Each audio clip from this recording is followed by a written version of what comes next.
Eh sa lalaki, bukod kay Ken Chan, sino ang gusto mong maging next leading man? Oh my gosh, ang hirap naman to. O yung biglang maiisip. Sino ang pinaka-leading man mo dito? Si EA tsaka si Jason. Oh, dalawa.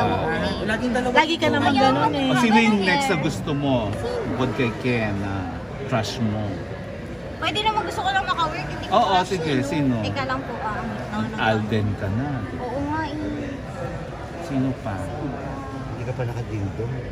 Ay, sana mabigyan ng chance. Siyempre, sobrang galing niya dun sa movie. O, di ba nasing? Napanood mo yun? Opo, pinanood ko.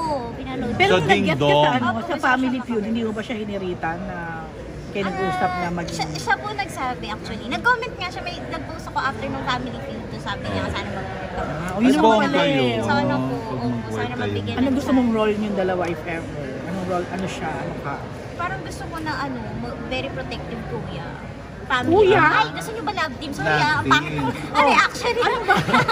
Hindi Love kasi team? di ba love team mo? Parang hindi naman kami hindi kami bagay. Tama na yung mag-kuya. Sequel parang nito, masaya. pero kayong lawyer. Ay, magkalaban. Bakit mo crush si Ken-chan? Kasi po, Curious naalala ko, talaga hindi siya. pa ako artista.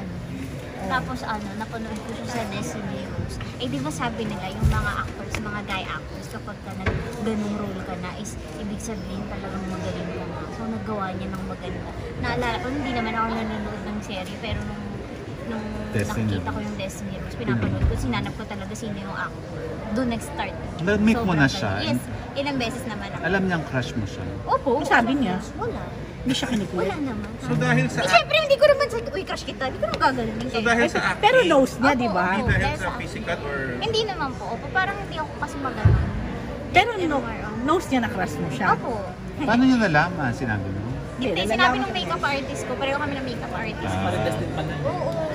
pero Sana nga may appeal magkasama. naman siya sa'yo na parang merong physical attraction Huh? o acting. Ay, opo. Opo. May kilig ka, Oo. kumbaga. Galing niya sa may special tatay. Yes, diba? isa pa yun.